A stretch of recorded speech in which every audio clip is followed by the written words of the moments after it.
പെരിയ ഇരട്ടക്കൊലക്കേസ് പ്രതിയുടെ മകന്റെ വിവാഹ ചടങ്ങിൽ പങ്കെടുത്ത കോൺഗ്രസ് നേതാവിനെതിരെ നടപടി വരുന്നു. മണ്ഡലം പ്രസിഡന്റ് പ്രമോദ് പെരിയയെ ചുമതലകളിൽ നിന്ന് നീക്കി. KPCCയുടെ നിർദ്ദേശപ്രകാരമാണ് നടപടി. കേസിലെ 13-ാം പ്രതി ബാലകൃഷ്ണന്റെ മകന്റെ വിവാഹ ചടങ്ങിലാണ് പ്രമോദ് പെരിയ പങ്കെടുത്തത്.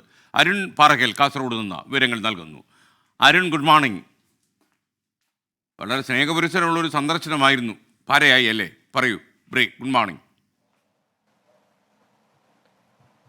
അതെ SKN, ഗുഡ് മോർണിംഗ്. എന്തായാലും കോൺഗ്രസ് നേതാവിന് അത് ഒരു പാരയായിരിക്കുന്നു. കോൺഗ്രസ് നേതാവിനെതിരെ നടപടി വന്നിരിക്കുന്നു എന്നുള്ളതാണ്.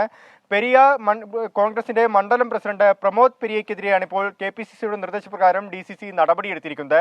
2 ദിവസം മുൻപാണ് ഈ പെരിയ ഇരട്ടക്കൊലപാതക കേസിലെ 13-ാം പ്രതി ബാലകൃഷ്ണന്റെ മകന്റെ വിവാഹ ചടങ്ങിൽ പ്രമോദ് പെരിയ പങ്കെടുത്തത്.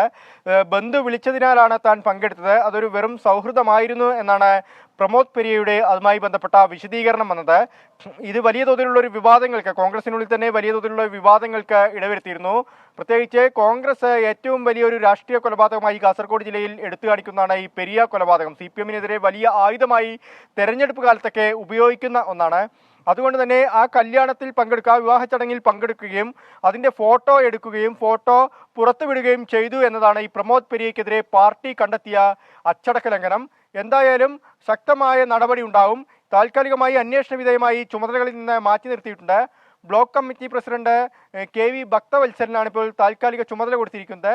തുടർന്നുള്ള നടപടികൾ ഉണ്ടാവുമെന്നാണ് DCC പ്രസിഡന്റ് അറിയിച്ചിരിക്കുന്നത്. SKN. Okay, thank you.